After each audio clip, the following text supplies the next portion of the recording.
At the recent World Rapid and Blitz Championship, two names stood out. One was Magnus Carlsen, the greatest of his generation. Gold in both Rapid and Blitz. The other was Faustino Oro, a 12-year-old, already one of the most talked about talents in chess.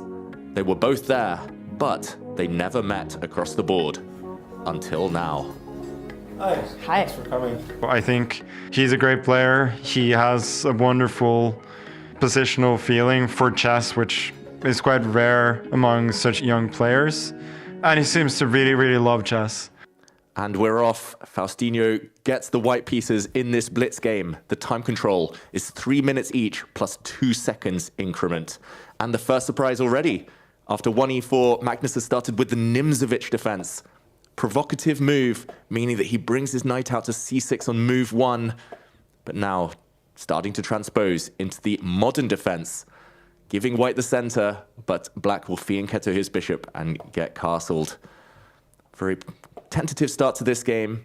Faustino just developing his pieces here, very calmly. Magnus is the first to castle, and Faustino with a big decision. How does he complete his development? Which side does he castle his king? He moves his queen up. That move given the thumbs up by the computer there. And decision time now to castle or not to castle, to block up the center or to explode things open. Faustino will show his hand, will show his mood over the next moves.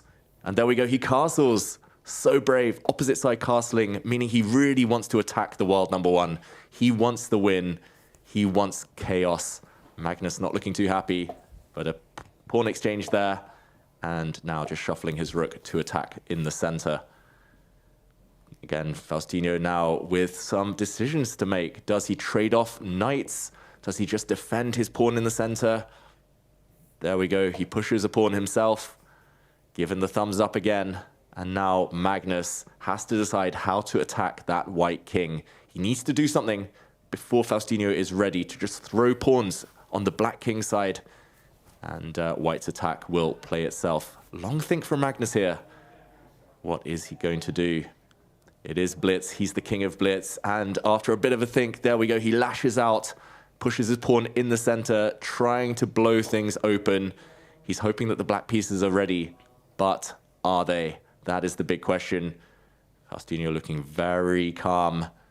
Magnus not looking too thrilled with his position. And a move, a pin, exclamation mark. The bishop comes out to put pressure on the black knight and the rook behind it. And Magnus now needs to come up with some very clever moves just to stay in the game. Already black is on the back foot. How to react. There we go, he moves his bishop out. It looks like a pawn sacrifice though. Will Faustino capture in the center? There's a black pawn up for grabs. That is the critical move. He's calmly thinking about it. He's stretching out. It's a big table. Magnus has the longer arms. Faustino will need to reach across the board at some point to capture those black pieces. Long think now by the youngster. He's calculating. He's looking into the future, trying to figure out exactly what comes next. What does Magnus have up his sleeve? Are there any tricks, tactics? Those normally happen when there are captures in the air. Magnus might be looking pretty nonchalant right now, but he's doing the same. He's trying to work out just how he finds compensation. If Faustino takes the pawn, and he does. There we go, a capture in the center. Will Magnus trade knights? He needs to move his knight away somewhere. There we go, he captures. There's tension now between the bishops. Faustino captures a black bishop, but given the thumbs down, not a good move. He should have probably taken that knight in the center, just calmly taken it back with his bishop. Magnus pausing. The obvious move would be to take back that bishop, but does he have something better up his sleeve? And ooh, he reaches for his knight, and it's a Zwischenzug, a sacrifice, a brilliant move. We saw the double exclamation marks appear there. The white queen was attacked. If the knight had been captured, then black would have taken back the white bishop on d7 with a slightly better pawn structure. We see that happen anyway. Faustino is going to take back that black knight with his queen instead. And the dust has settled finally. Level material after a bit of a tactical mess there.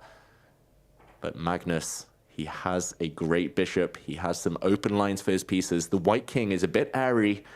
And ooh, Magnus fumbling pieces, not for the first time recently. And there we go. He captures a knight. So now it's bishop for knight. White has some fantastic chances on the dark squares, but the pawn structure around the white king has been weakened. Magnus moves his queen forward. Faustino needs to be careful. This is a blitz game. He's been spending a long time on the clock. He looks over there. He needs to start mobilizing his pieces. The white king is going to be a problem long term now.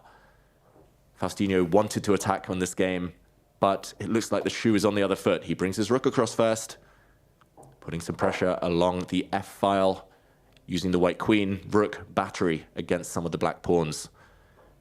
Can Magnus go for it now? Can he go for the white king? Or does he have to take a timeout? He's not looking comfortable, Magnus Carlsen. He's not enjoying this position so much. Faustino still looking confident, staring down Magnus.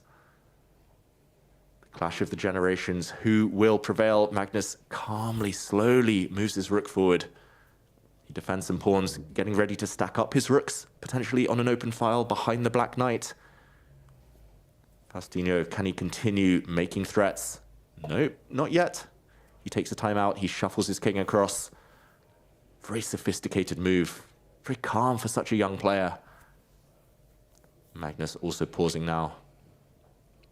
What to do? Which pieces to bring into the battle? It's the rook. That was the only piece doing nothing. It centralizes some pressure now, potentially against white's bishop, if the black knight moves out of the way. How will Faustino react to that? Tapping his fingers there, starting to look a bit nervous for the first time in this game as he retreats. A good move there, keeping the white king safe. Bishops are long-range pieces. They're decent even on the first rank, and Magnus pushing pawns. He's actually creating a nice square for the black knight to jump to next move. That is clever. Always pushing pawns against the enemy king tends to be a good idea. Faustino, though, playing good moves, and Magnus does indeed jump with his knight. That knight is getting scarily close to the white king, but Faustino going forward. Wants to change the momentum here. Wants to play on the front foot, attacking the black queen now. Magnus's queen almost trapped, only has a few safe squares. Is he going to go forward? Is he going to go back? It looks like a safety first retreat move there from the world number one. And Faustino getting excited, leaning forward, but the clock is playing a factor. Both players now under the 1 minute mark. The white rook slides across. Magnus frowns. Notice how he's fiddling with the pawn himself. That's normally a nervous tick. He knows it's not easy, and there we go. He attacks the white queen, only encouraging Faustino to go forward, and he does. Really high quality game so far, and Magnus goes for white's back rank. No time notice for the white bishop to come out to h6. That would threaten checkmate, but white's king is the first in the firing line. The queen goes back. Faustino's lost a bit of time there. He's lost 2 moves, and Magnus getting nervous, changes his mind last minute, trades off the rooks. Goes for white's central pawn now. The d pawn is doomed. Faustino, though, grabs a pawn of his own. Luckily, the black king has an escape square, and, ooh, not the best square for the white queen this time. He slides it across. Magnus there shores up his king position, and, ooh, seconds left for both players now. A queen exchange. Ooh, he trades queens against the endgame genius that is Magnus Carlsen. That might be a mistake by Faustino. Now look at the black knight, so strong, cemented by a pawn on an outpost. White's bishop is paralyzed. We're in the endgame. This is where Magnus really thrives. The king's coming forward. Magnus has a 3 versus 2 pawn advantage on the right flank, and that could be decisive. There we go. He's pushing pawns. White is playing without the king, without the bishop. He gives a check, Faustino, but it's harmless. It doesn't do anything. Magnus has fixed the pawns there. The king goes forward. The rook slides across, and Magnus has got targets. He's going to win a pawn. Look how centralized, beautiful the black king is now. Faustino with seconds left. Finally gets his king off the back rank. Finally, maybe the white bishop can move. But no, some checks. Magnus is about to go 2 pawns up now. The king drops back to attack the rook and resigns. Faustino gives up. That was intense. Magnus gets it in the endgame. I think you had a good position there. Yeah, I believe in the end, before trading queens, I was good. How was it playing Magnus over the board instead of online? Yeah, different, completely different. Over the board, you don't have the prime moves. Playing online, you can flag him or these things. But now, really happy to play Magnus. Thank you. Thank you.